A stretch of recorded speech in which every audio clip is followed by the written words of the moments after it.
381. 381 is a fashion brand inspired by 3 words, 8 letters, and 1 meaning that simply says, I love you. 381, spreading love worldwide while wearing my heart on my sleeve. You will love t-shirts, hoodies, caps, shades, and accessories. 381 on Instagram and Facebook at 381 worldwide. Hashtag love by the numbers and wear my heart on my sleeve, or browse 381worldwide.com. 381, 3 words, 8 letters, but 1 meaning that says, I love you.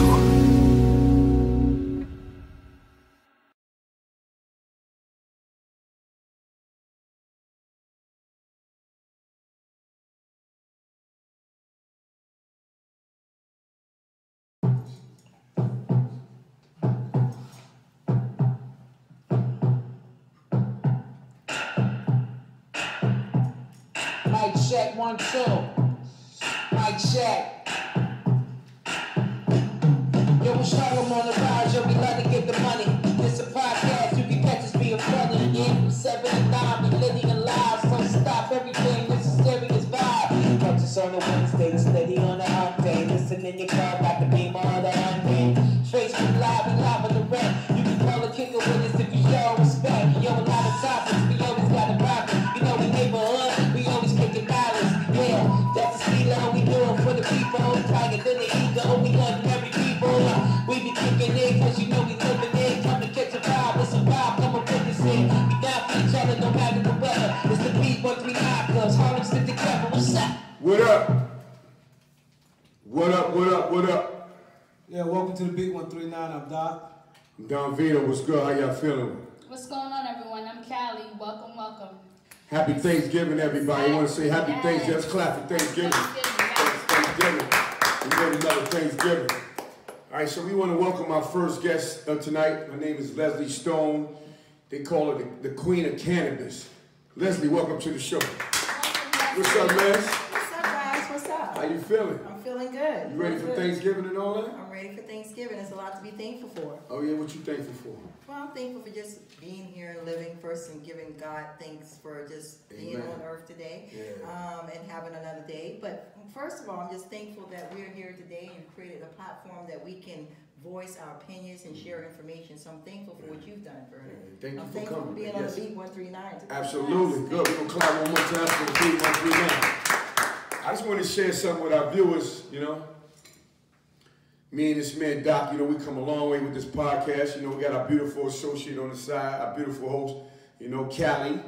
And, you know, we're just very thankful that we got over 1 million viewers on YouTube. So let's clap for that. Over 1 million viewers, you know, it's a big thing for us. And we celebrated it a couple days ago, but it's about you, Les, right now. So tell the viewers where you're from. We want to bring a little story about your life. Okay, well, I'm originally from Washington, D.C. I've been in New York for over, let's just say I came to New York to pursue my career. I came here for college, and I've been here ever since. Okay. So what was life like when you was a little girl, you know, like coming up? Well, life for me as a little girl was living in a utopian society. I came from a place where it was just very small. It was very much a communal environment where, you know, we all took care of one another, living more on the traditional values of life, living off the land, understanding how you empower and being, you know, taking care of each other, each one teach one, respecting your elders. So really coming from that old traditional value set when it's about growing up. So that's always been something that has propelled me in being a person that like to help others, dedicating myself to being a person who's more of a self-servant and helping other people. That's very interesting. So how did you get the brand Queen of Cannabis? Well, it started by creating a show, just like you. I wanted to get into the cannabis industry. I had a PR, a digital marketing company called One Source Resource, which I worked with small companies. I worked in entertainment with fashion and beauty. So I was already doing a lot of media and marketing thus far. And so I was already known in that space as a content provider. So I decided that I wanted to get into the cannabis space. I actually went to the very first conference they held in 2014. And I was one of the only media providers there that day.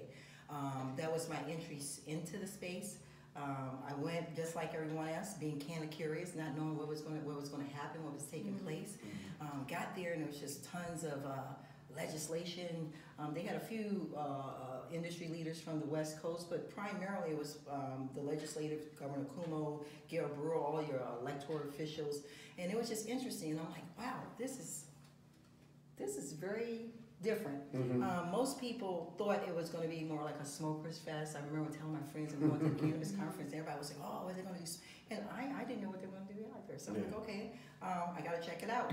Got there, and it was just a different outlook than what I expected. Right. And once again, I saw nothing but legislators, policymakers, CEOs, and it was the time I realized something's about to change when we were talking about cannabis. Right. But Leslie, we also know that you have your bachelor's degree in computer science. What made you go to the direction of cannabis? Did you think it would be a little difficult for you to do? Well, it's interesting you bring that up, Callie, because my degree in computer science, I worked on Wall Street for over 15 years. And working on Wall Street, I worked I started off in what they call front office, doing sales assistant, trade assistant, while acquiring my degree, and then I went into the technical aspect in what they call the back office. But working in the back office, I started to do what was called business continuity. Business continuity is where you actually access the critical applications in a corporation to make sure that if anything catastrophic was to occur, that this business could resume. For example, if you have a bank and you have banking accounts, like we all have account holders. So if something happens, there's a bomb, the bank can't lose your records and data, your information's there. So we have to ensure that these critical apps and data is protected in case anything occurs. So that was my job. I did that for many years, and that allowed me to learn compliance and regulatory framework, which is very critical in this industry as well. All right, so you travel with the cannabis business? Yes, well, I created my first show. It was a pilot. I released the pilot, but what I had done was I did what was called a top-down approach. So I went in because I wanted to understand the industry, and I realized that most people, just like myself, was clueless, and they had the wrong impression of what this industry was as an industry. So I realized the most important thing is to educate the people. I myself needed the education before I could tell others what it was about. So I decided, how could I get the information I needed to convey to others? And just thinking about who I was, the things I had done, and the transferable skills that I have, how do I get in? And I just decided, well, you're gonna have to learn, you need to know, create a show. I always wanted to do a little acting, and this was my way of fulfilling some of my other passions and things on my bucket list. So I'm like, okay, here's your opportunity to create your own show. Keeping it nice and fun. Right, create your own show. You get the opportunity to learn, you get the opportunity to meet people, and hopefully you'll be someone who's very impactful in the industry at some point. So I see a lot of people that's joining like the cannabis world. A lot of people making money off it.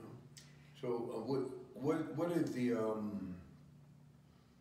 what's the expectations for the future with cannabis business? First of all, we need to understand it is called the cash crop. Okay. So it is a cash crop. However, just like everything else, it's a little smoke and mirrors because it's so new.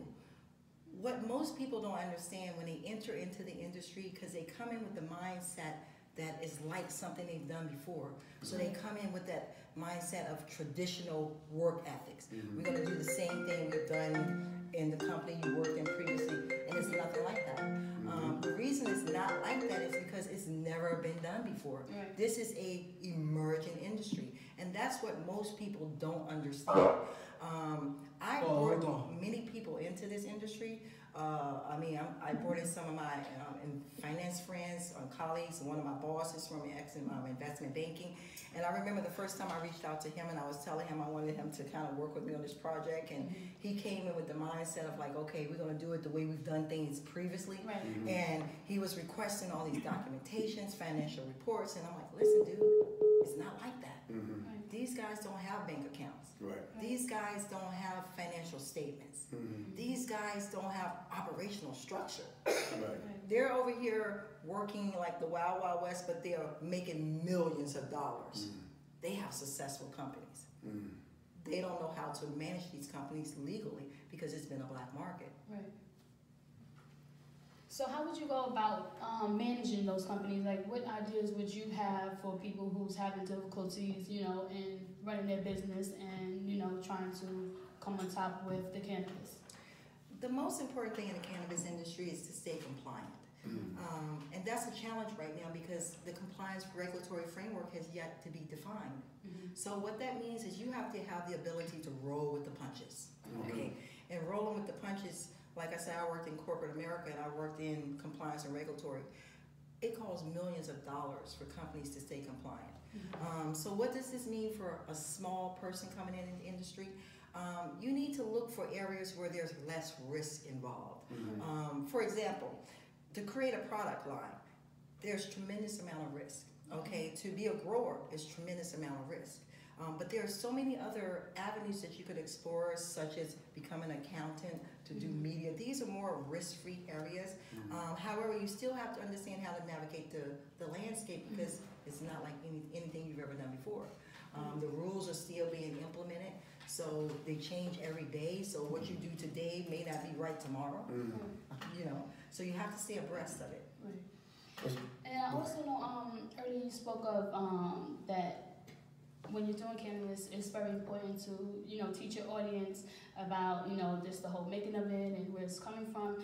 But what would you say was one of your most challenging experience as far as creating the business? The most challenging experience is really getting the information, right?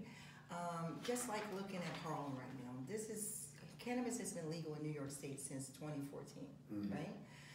We're now in 2019, and Harlem is just beginning to open the doors to allow information to come in. 6 years later.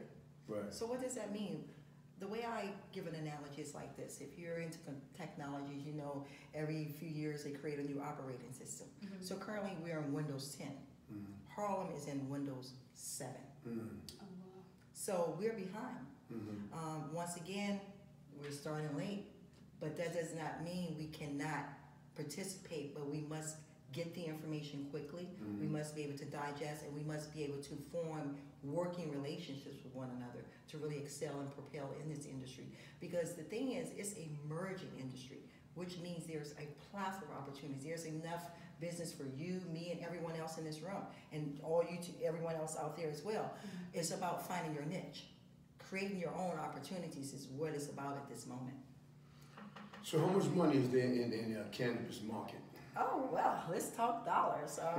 Well, it's projected to, by 2025 to be a $45 billion industry. I think by 2020, we're looking at a $25 billion industry.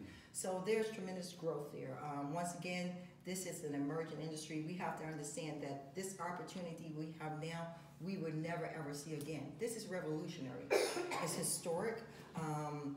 Do you know who the wealthiest families are in the world? Do you guys know any of The Rothschilds. Okay, there we go. Oppenheimers, Rockefellers. What's happening now allows each of us to become the next Rockefeller, the next Oppenheimer, the Morgans. And the reason being is because each of those families, they started at the inception of an industry. I never imagined in my lifetime that I would be in an inception of an industry, meaning from its beginning. What does that allow me to do? Being one of the first women of color to do media in New York State puts me in history books. So what I'm doing now will supersede me. I'm leaving a legacy behind. And that's what this opportunity is. So you said 2020, it'd be a $25 billion operation, right? So are you seeing money right now from it? Well, I work with clients. So because I represent cannabis brands, I work as a consultant. I'm a vice president of business development for a company called Genius Pipe. So I'm employed through cannabis companies. But like any other company, when I started my brands, like I have my own individual entities. So the way I really generate my revenue more so is working for cannabis companies. But while I'm working for them, I'm building my own cannabis companies. So like any other company, or when you're starting a small business or entrepreneur, you don't see a profit. for the first 2 to 3 years. It's all about putting out money. Right, I'm sure you're building up this studio, it's putting out money. You're probably not getting so much back as of yet, but it's about positioning yourself to get the ROI. So right now, I've created several businesses to position myself in the industry so that when those floodgates do open, I'll be there. Very well put, Leslie. That was very well put. Very well put. You know what my question is? It's so many products out there right now as far as the cannabis. How would a person go about picking a cannabis product to see what's suitable for them? Okay, are you talking about picking a cannabis product for personal use or to have a business? General. Okay. Well, I mean, those are two separate ways to both explore. aspects. I would definitely want you to tell me for both that aspects. All right, well, let's stay on the entrepreneur business side before we go into the medical and patient side of it. So on the business side of it, I mean, just open your mind up to this is new. You can create something. See, what's going to succeed in the industry are things that's never been done before. Right. So right now, for example, the CBD market is saturated. I mean, everybody's got a CBD product. Right. There's all kind of companies out. Over time, these guys are going to get flushed out. That market is saturated. Now, what will sustain will be the unique products, unique things, something that's never been done before, something that captivates the audience. Okay, so whenever you go out, you buy something, you buy the normal. If you see something you've never seen before, you gravitate towards it, right? So it's about creating something that's unique. So let me ask you a question. You have a couple of items in that box. Can you explain what you got there? Can you show the viewers a little bit? Okay. Well, we're going to talk about creating some products. Now, I created a CBD line. This line right here was actually developed for aging adults. Now, this project is the one that's most near and dear to my heart. And the reason being is because this product line that I've developed is called Golden Hands. Golden Hands Wellness was inspired by my mom, Alice Gordon, who recently passed away last year. So it's a very emotional time for me. Thank you, guys. But I'm very excited. I know that my mother's watching me right now. So I sit to convey that this is something I had promised my mother I was going to do for her. Right. When I got into this industry, my mother had been sick for about 12 years. She was a very vibrant woman. Verna, you've known me for a little while. You kind of know how I move. And my mother, I was a replication of my mom. Right. So to watch my mother's health deteriorate and see her livelihood just disappear and just kind of see her just become lifeless because she was taking so many pharmaceutical drugs. My mother suffered from COPD. She had sleep apnea. She had congestive heart failure. She was on oxygen. A lot of her problems stem from smoking cigarettes. Right. That was her joy. But it was very harmful to her health. But we couldn't get her off of it. Right. So my mother was smoking these cigarettes, and she was on oxygen. She was taking all these medications, and it just got to the point where she just couldn't function. I would talk to my mom, travel, because she couldn't have conversations with me on the phone. She had gained tremendous amounts of weight. She was no longer interacting with her friends. So she was just beginning to be, once again, lifeless. So as soon as I got to California and having the opportunity to meet real patients that had different chronic illnesses, cancer, multiple sclerosis, I met a woman who had bronchitis. I remember meeting a woman who was pregnant who moved from Mississippi to California just to use cannabis. So I met all these wonderful people that had the experience of the power of the plant.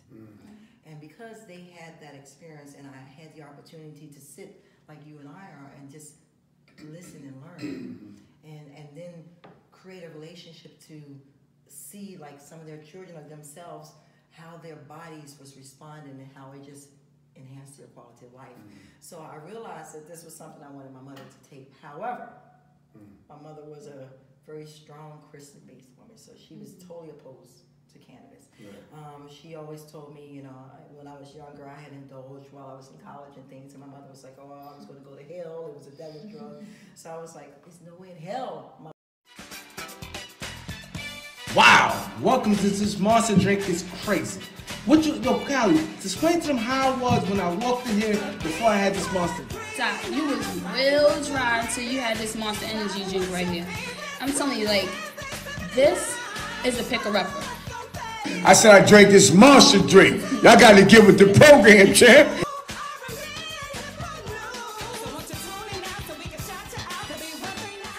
My mother's going to take this. I can't get my mother to take cannabis. It's just not happening. Right. But I knew I had to some kind of way. Right.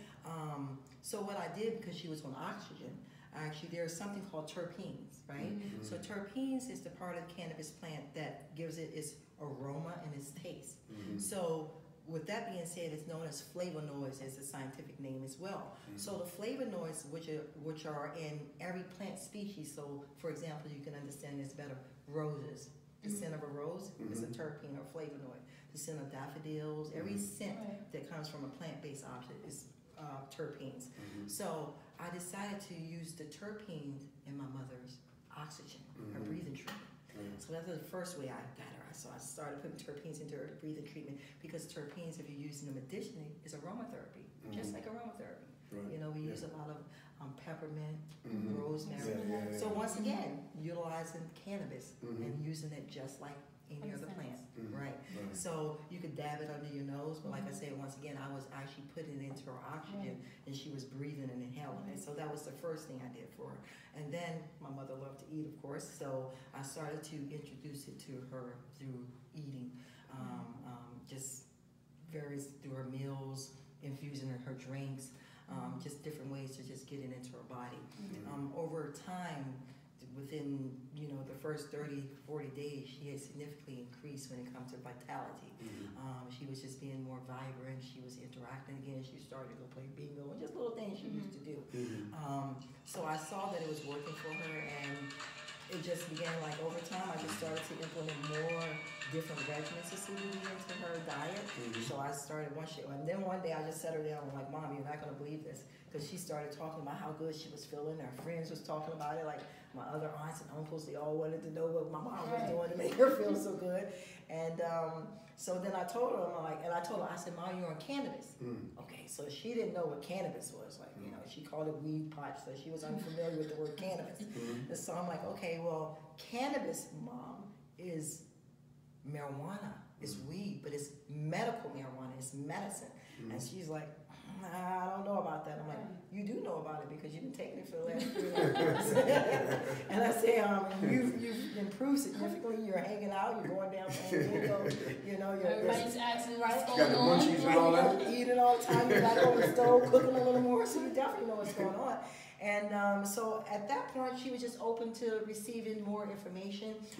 So I started her on a topical regimen. I just really enhanced and gave her a comprehensive THC and CBD treatment, but never once did she smoke.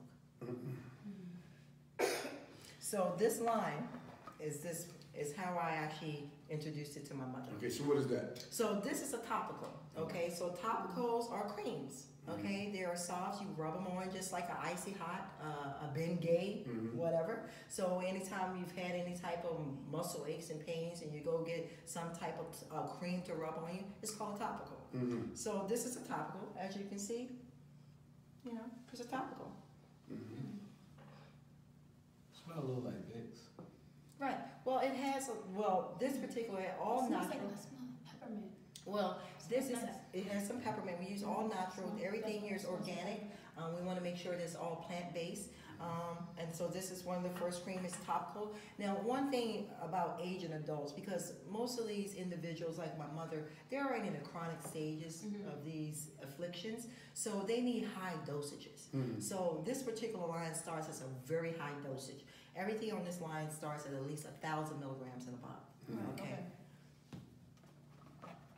So then our second product is a menthol pain gel.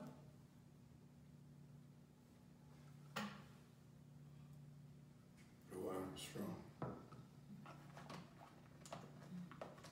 So cannabis is inside of it. Yeah. Each of these products are all cannabis derived. Now, these are hemp derived, and we'll talk about that a little more because you have to understand how to make sure that your products are compliant. This product, because of the way I've derived it, the base formula, it allows me to ship it across every state, which is very important to understand. If you want to do business interstate, then you have to understand how to be compliant. Anytime you're making a THC product, right now, you cannot ship anything THC across state lines. It's a federal offense. Right. Okay? However, CBD can be shipped across state lines if it is hemp derived. Right. Okay? Okay. The next thing, which some of you guys may be familiar with, is called a tincture. Now, this is what's called a sublingual.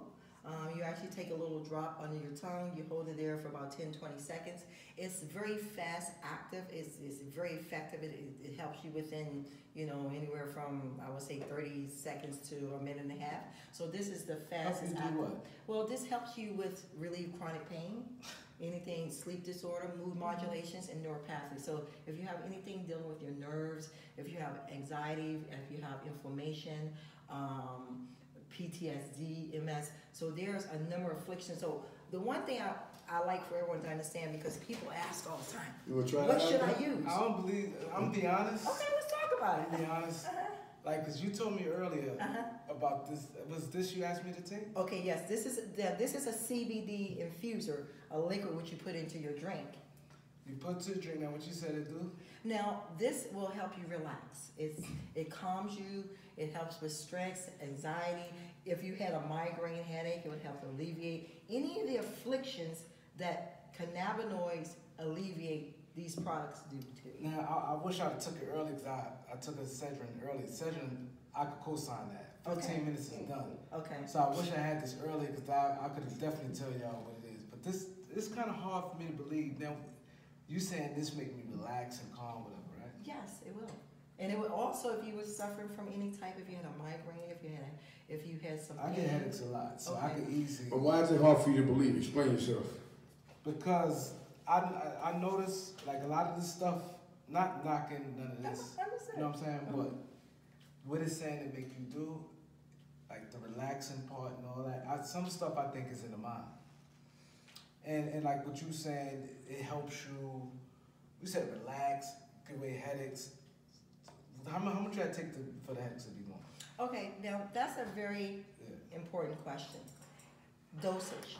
Now, in this realm, because it's such a new therapy, right, that has yet been defined, and that's across sectors. We're talking about dosage, what products to actually use for a comprehensive regimen. So we're still gathering that data. So the one thing that we do is we start slow, right? So what it is pretty much finding your sweet spot. So the first thing we do is called microdosage. So we microdose you because until we find out where it meets your equilibrium, where you meet what's called your homeostasis, where your body allows itself to heal naturally. So you would start you slow. Like if you've never used cannabis before, I always ask people, I do a little evaluation assessment and see if they've ever had cannabis. And if they've never used cannabis before, I start them off no more than 10 milligrams. Now this entire bottle is 1,000 milligrams. Now it comes with a dropper, right? So you would want to measure your dropper. Your dropper gives you the actual dosage amount that you're doing. So you just kind of have to find your sweet spot. Right now, everything's based on clinical studies and evidence-based. So you think somebody have a headache, you think they're gonna go to the doctor and do all these, find some sweet spot and to get all this, they can just go get Excedrin? Yeah, but let me ask you a question. Let me jump in, Les, right quick. Because before you had Excedrin, how did you know about Excedrin? You had to try it, right? You didn't. When you first saw Excedrin, when you grew up, you seen Excedrin. Somebody told you take Excedrin. You did not know about it. You listened to them, or you viewed it and you said, "Let me try it." You didn't know if it was going to work. You tried it, and it did work. You didn't try it to know if it was going to work, so you got to try it to see if it's going to work. That's just my opinion. You're right. But You're right. And You know? another thing, Leslie, which I wanted to mention, it is a certain way that you have to take it as well, because I mean, you can't be taking had 2 cups of coffee and then drinking that and then Monster drink and this. Isn't it a certain way that you should intake No, it? you can't At the time, let should that you be stop. relaxed? Interrupting the I put it on vibrate. Shouldn't you be at a relaxed state of mind, ready for bed when you're taking this? Is it a certain way that you take it? No, well, once again, when you become a patient, it's all about evaluating your medical history, understanding what the affliction is, and once again, because this has never been done before, it's all about getting clinical studies. And each patient at this moment is a clinical study. Okay, like I said, you said you have to go to the doctor and they got to figure out what's compatible to this, how much doses and all that. And Just like any other medicine. Just like, okay, but you're trying to sell this, right? So what I'm saying is, you think somebody, as far as something with a headache is something quick. When you have a headache, you want to get it over with. You're not trying to go to no doctor and do all that. So how would this be effective as far as people wanting to spend their money to purchase something like this? Well, see, me personally, right? To be honest, if I had to get behind a product and I'm spending my money, I'm not gonna spend my money on this because it's like taking somebody a long way to, you know, achieve their goal, right? But they can just go to any store, get a headache, found, take the aspirin, and that's done. It's not no certain amount. I disagree. Yeah, Let me tell you why I disagree. Because my mother's partner is in the hospital right now, right? And he's a Vietnam vet, and he's been taking got like 12 different prescriptions of pills. And the pills is killing him. He got to pop like 20-something pills a day and just eating all his insides up. They put him on the cannabis, the liquid stuff prescribed from the doctor, and he's feeling good. He's moving better than everything. Doctors prescribed marijuana from the doctor, and he's doing a lot better. But when he's on them pills, pills was messing him up. You know what I'm saying? And a lot of people, the reason why the business is growing also because it's prescribed. A lot of it is prescribed by doctors and stuff like that. And people are doing better because of that, you know? And it's much more of a natural. It's natural, remedy, yeah. You know, so. Yeah, that over-the-counter stuff, I understand what you're saying, Doc. It's cool and we know, like, I take Advil, you know what I mean? But you can't take Advil on an empty stomach. You can't take ibuprofen. It's going to tell you insides to tell you that. So you got to eat before you take it. You ain't got to do that with this. This is all natural. It's an herb. It's herbs from the motherland. And that's what you got to stay on. Now, to answer your question. That's in my opinion. Let's go back to him because he's a skeptic here. Yeah, so with him being a skeptic, he is a skeptic. Yeah. Just make him a non-skeptic. Right, we got to make him a believer before the end of the show. Now, the way I'm going to kind of, let's rewind the hands of time. Let's go back to your grandmother. Okay, because I feel like all of our grandparents have taught us the same thing. Now, our grandparents, they don't normally give you an aspirin. They don't, I know mine didn't. And what I'm saying is this, before medicine came into the market, we used plants, plant-based medicine. So, and what I'm saying is that some of your older family members, I know you call them up, Doc, and they're like, yo, Doc, I'm boiled some garlic and an onion on the stove. You ever got one of those type of remedies? Never? Okay. Yeah. So, okay, slightly different. Okay, now he just answered the question. No one has exposed you because normally the older generations, like my parents, my grandparents, a lot of them, I'm sure you guys have experienced this. You've called some elderly family member, and they would never tell you go get a Tylenol. That's garlic, ginger, they'll tell you lemon, warm water, salt, all that stuff. This is what you got to remember. Before we had traditional medicine, we used plants. That's right. That was the medicine. And let me also tell you something. Every traditional medicine out here has plants in it because that's where they have to get a lot of the components from. Now, a fact that most people don't know. There is a FDA-approved drug, pharmaceutical drug, that has been prescribed for many years to emulate what cannabis does, called Marinol. Google Marinol. So Marinol was what the government created, synthetic drug, processed, with side effects, but they borrowed a certain component because they knew the benefit of cannabis. That plant itself has a lot of power when it comes medicinal. So just be mindful of that. And this is what I try to tell everyone. And when I start off, before I go into cannabis, I always ask, I'm like, do you take peppermint, rosemary, lemongrass, all that's plant-based medicine.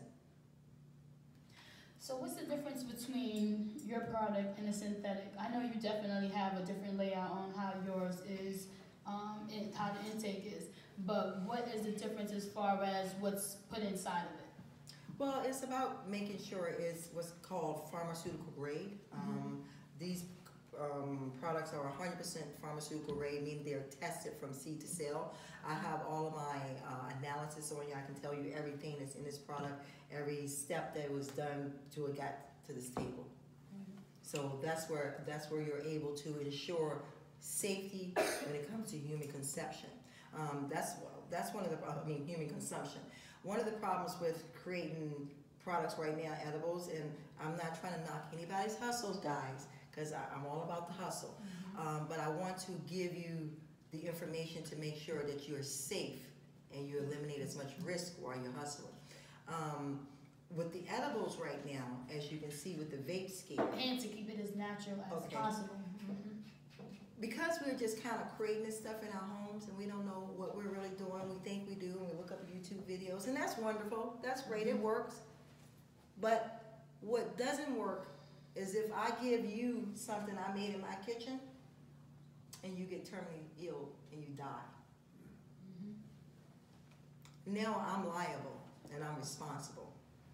And this is what most people aren't taking into consideration when they're creating these products. And this is what's going to happen in the marketplace. As we can see, people are going to get sick and they're going to die. And this is going to heighten consumer awareness to ensure that they have pharmaceutical grade and tested products. And if you Google, like, there's a lot of different ways, like, say, if you have, like, pain or, you know, you have, like, different ailments and stuff like that, you Google it, all of it gives you remedies, like home remedies, like stuff from the earth that you know, you don't know, you combine this with that and it makes it better. You know what I'm saying? Like she said, everything came from the earth before they got into the labs and all that stuff. And a lot of that lab stuff, the stuff from the earth is in that formula, whatever it is. But you just like, I know a person who had it eaten this, they couldn't eat. They had no appetite, losing a lot of weight. And guess what they started smoking some marijuana. They was eating up a storm. You understand what I'm saying? So marijuana and cannabis have whatever you call it, it's a healing thing. It heals you in different shape, forms, and fashions. And the way the business is booming is like they putting in all kind of different products stuff. I was down on 34th Street the other day, and they had a cannabis truck.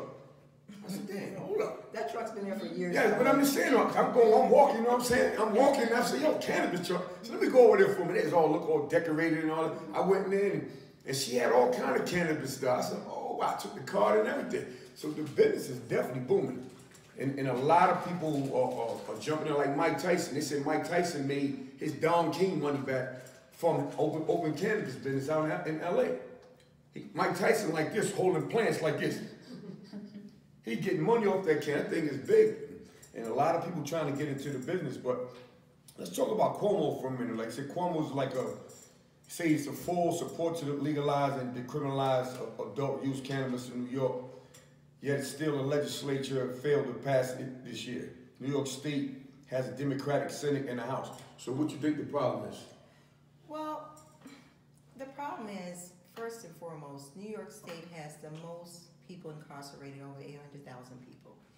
So let's look at this logically, okay? You said New York State? Yes, okay. It has the most people incarcerated for marijuana arrests in the United States of America. Now, if you take a logical look at this, now although we have legalized the industry and we have people generating revenue, what do we do with the current people sitting in jail cells right now for small minimum amounts of weed? That's why it hasn't moved forward. Okay, until they come up with a process, right, which is the biggest thing in legislation here in New York State, social equity. Social equity is about making sure that people in communities that was marginalized by the war on drugs get to play a part in the industry. And we're speaking mostly about the offenders. Right now, there's a lot going on in policy in New York State. They're really trying to create the framework that's going to allow each of us to operate in this state. it is critical. I can't emphasize the importance of every one of us, especially people of color, minorities, anyone that wants to be a part of this industry. You must become a voice of advocacy. And the reason why is because government has never given us anything that was well for us. When someone gives you something, normally, government is bare minimum. They give you welfare or human services, they give you food stamps. These are bare minimum ways to survive. So if we allow them to give us a social equity framework, it would be the bare minimum. So we must advocate for what we want. At this time, we demand what we feel would be, and there's nothing that can replace dismantling a family. There's nothing that can replace taking fathers and sons out of our households and making the woman become a single parent and causing our children to become menaces in societies. So it created that obituary effect. So it's not about reparations, it's about restitution. It's a lot bigger than what we could ever imagine. So we got to get the most out of this, guys. I'm glad you brought that up, Leslie. Can you please let our audience know what is pretty much legalized when it comes to the cannabis? What is legalized? Like, what can you do? Can someone walk up and down the street, smoke a blunt? Like, what can people really do when it comes to the cannabis plant? Like, what is legal? Okay, well, currently in New York State, it's legal for medical purposes only. They have not legalized the flower, the weed, the bud. What we're accustomed to, New Yorkers, smoking the flower, that's not legal. Because once again, we still got people sitting in jail for $10 bags of that flower. So they have not legalized that as of yet. What they've done is they legalized the other consumption methods for medical purposes. So, for example, every product on this table is a legal product in the state of New York because there's nothing here you can smoke. However, they have allowed vaping. If you want to smoke it, you can't smoke the flower itself. You can use a vaping. It's also as a digestive, meaning an edible, and as a topical. So those are the ways that you can actually consume marijuana right now in New York State legally without any repercussions. In addition, you also have to have a medical marijuana card, which needs to be given to you by a licensed medical marijuana practitioner, where you have to get a referral from your medical, whatever your internal medicine doctor, but you have to have a referral from your doctor to get certified as a patient. And there are qualifying ailments that New York State looks at. Yeah, that's true. So what has been your proudest moment so far in the workspace of cannabis? My proudest moment? Yeah. My proudest moment is actually launching a cryptocurrency. I launched a cryptocurrency for a cannabis brand called Genius Pipe, where I'm an executive. I'm the vice president of business development. So my job with that company, which is where I learned a lot of my knowledge, I'm able to sustain and be compliant and understanding how to roll with the punches as the regulatory framework evolve. So in order to do that, I had to constantly be innovative and make sure I kept that company compliant. And one of the things that was the biggest challenge 3 years ago when I started working with those guys was that because it's not federally legal, there's no cannabis company that can really take money. Like, you can't put your money in the bank, you can't use transaction machines, these bank merchants, because it was federally illegal. So, and it's opened up a little more now, but 3 years ago it was the worst. These guys have their money in bags, you take the money, put it in your pocket. It was no structure. Like I say, when you think about a regular business where they got an accountant, they got a register, that wasn't happening in cannabis. So we had to figure out a way to get payment and kind of like, I needed to implement operational structure. So I'm like, I gotta be able to process the payment. I need to have accountability. I have to have transparency. So I started exploring cryptocurrency and blockchain because I knew that blockchain allowed you to have accountability and transparency. And also, it was not cryptocurrency just like cannabis. It wasn't regulated by the government as of yet. So this is where you could actually, kind of slip and slide a little bit. So I actually worked with a group of engineers and programmers and really immersed myself in understanding the whole process. And we actually launched Karma, which is a cryptocurrency that we utilize for Genius Pipe that allows our consumers, which we call our social community, to use the Karma to purchase products. In addition to that, we use it as a social rewarding system to allow them to test our products before they hit the marketplace. So can you give people your social media links? Yes, the social media links is Let's Talk Cannabis. That's LetsTalkCannabiz. Let's Talk Cannabis. And what's that on? That's on Instagram, Facebook. You could Google it across all platforms. And this particular product here, this product line, Golden Hands, it's under Golden Hands Wellness, and that's under goldenhandscbd.com. So can you let people know what podcast show you're on? Oh, I'm on the Beat 139. Yes, thank you.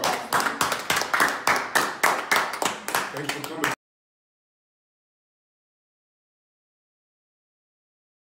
Sharp, it's Don Vito from the B139. What up, y'all? This is Doc, the B139. Y'all know what it is. The B139, rocking with the greatest, vibing with your favorites, only Wednesday 7 to 9. Follow us on Facebook, Instagram, and YouTube. Hear the latest scoop, R&B and hip-hop news. So won't you tune in now so we can shout you out? The B139 is. We got the best and most, we rocking coast to coast, but we're not trying to roll.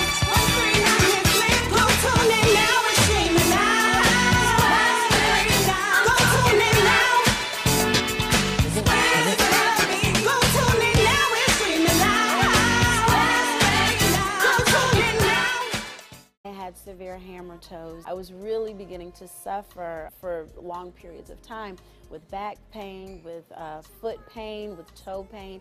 And so I said, okay, it's finally time to get this taken care of. I know that Rhea was looking not only for comfort and not only to get rid of her pain, but she also wanted an aesthetic result. I am, upset with myself that I procrastinated for so long, because if I had just gone in there and done it, I could have done this years ago and it would have been absolutely wonderful. Typical of most of my patients, they come in about 12 to 14 days after having the procedure done. I take off the bandages, I remove the sutures, I take the x-rays, and then that day I tell them that they can go into a sneaker type shift. No pain.